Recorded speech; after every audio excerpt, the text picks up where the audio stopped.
warahmatullahi wabarakatuh. Kembali lagi kepada saya Noviana Ramdhani. Pada video kali ini saya bakalan menjelaskan tentang penelitian sejarah. Sebelum kita memulai pembahasan, alangkah baiknya saya memaparkan betapa pentingnya mempelajari penelitian sejarah ya anak-anak. Jadi, tujuan belajar penelitian sejarah ini yaitu untuk memperluas pemahaman kita tentang sejarah, meningkatkan keterampilan analisis, berpikir kritis, memperkuat literasi, menghargai keragaman budaya, merangsang rasa ingin tahu, serta memperkuat identitas dan kepribadian kita. Dengan tujuan ini, kita diharapkan dapat mengembangkan pemahaman tentang masa lalu, meningkatkan kemampuan berpikir secara kritis, dan memperkuat wawasan kita tentang nilai-nilai sejarah dan keberagaman budaya. Nah, itulah pemaparan singkat dari penelitian sejarah dari saya. Sebelum lanjut dalam pembahasan, ada beberapa poin yang saya jelaskan, yaitu pengertian penelitian sejarah. Baiklah, poin yang kedua yaitu metode-metode penelitian sejarah. Poin yang ketiga yaitu sumber-sumber sejarah. Baiklah, poin yang keempat atau yang terakhir yaitu bentuk-bentuk sumber sejarah. Nah, itulah keempat poin yang saya bakalan jelaskan. Baiklah kita lanjut pemutaran PPT-nya.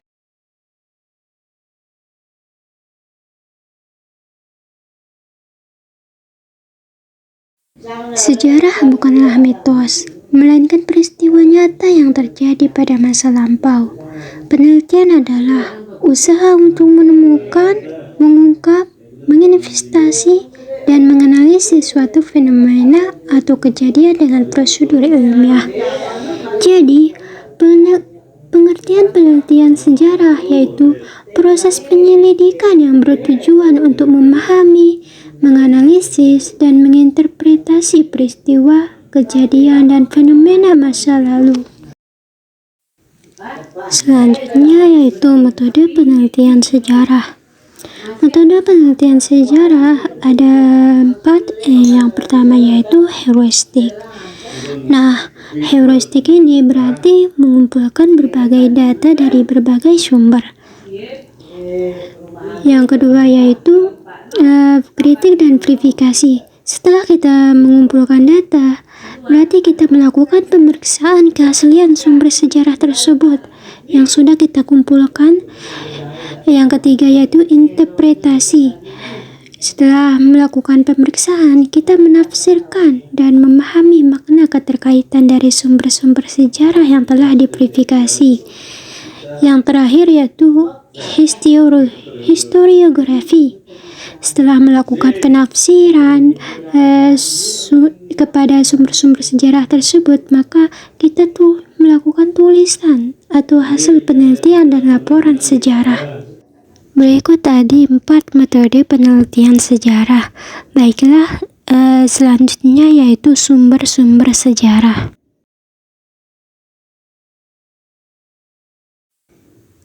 Ketika kita melakukan penelitian sejarah, bagaimana kita melakukan tahapan heuristik atau pengumpulan data dan melakukan verifikasi data? Hal yang perlu kita kenali dan pahami adalah sumber sejarah. Secara umum, sumber sejarah terdapat 2 macam, yaitu sumber sejarah primer dan sumber sejarah sekunder. Sumber sejarah primer. Sumber sejarah primer ini data utama yang diperoleh langsung dari subjek dan objek penelitian. Data utamanya yaitu sebuah arsip. Arsip bisa berupa foto, video, film, surat menyurat, dan lain-lain. Selain arsip, ada juga yaitu fosil, artefak, dan hasil wawancara. Gambar di samping tersebut bahwa dokumentasi foto Taman Siswa di Bandung pada tahun 2009. Selain itu juga ada sebuah gambar di samping, yaitu patung singa di Museum Fathahillah. Nah, patung singa ini yaitu simbol Belanda. Nah, tadi dua gambar tersebut adalah contoh sumber sejarah primer. Baiklah, sumber sejarah selanjutnya yaitu sumber sejarah sekunder.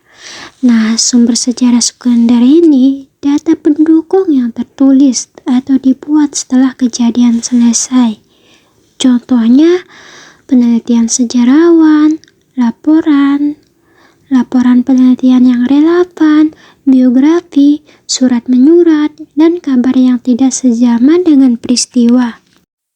Biasanya contoh sumber sejarah sekunder ini berada di sebagian besar berada di perpustakaan.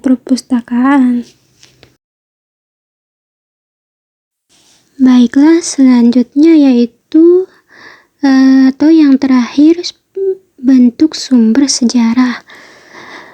Berdasarkan bentuknya, terdapat 3 bentuk sumber sejarah. Yang pertama, sumber tertulis. Sumber sejarah tertulis contohnya yaitu prasasti, kronik, babat, hikayat, surat-surat, laporan-laporan, naskah, buku, surat kabar, dan majalah. Berikut contoh dari sumber tertulis yang berada di samping, yaitu prasasti Caretman, telapak kaki Punawarman. Yang kedua yaitu sumber benda. Contoh dari sumber benda ini berupa foto, video, bangunan.